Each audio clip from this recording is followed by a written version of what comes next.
વાહલી સાબરના કિનારે પૌરાણિક સુખડનાથ મહાદેવ મંદિર આવેલું છે. આ જ પરિસરમાં વર્ષો પહેલાનો સતીમાનો પાળિયો ઊભો છે.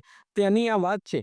એ વખત હતો રાજા રજવાડાનો. આજથી આશરે 600 વર્ષ પૂર્વે મારવાડ દેશના પાલી પાસેના ખરણા ગામે લખવારા પરિવારના ફતુબાઈનો સંબંધ સાબરમતી કાંઠે વસેલા સોખડા ગામે કરેલો હતો. તેઓના ઘરવાળા રજવાડામાં સૈનિકની ફરજ બજાવતા. એ વખતે આકસ્મિક અવસાન થયું. આ વાતની જાણ ખરણા ગામે રહેતા ફતુબાઈને થઈ અને તેઓને સત ચડ્યું. ત્યાંથી તેઓ સોખડા ગામે પોતાના પતિના ઘરે આવેલા અને સૌને જાણ કરી. એ વખતે આખું ગામ સતીમાના દર્શને આવેલું. ત્યારે સતીમાએ હાજર સૌ કોઈને આશીર્વાદ આપ્યા હતા અને બાદમાં સબને ખોળામાં લઈને સતી થયા હતા.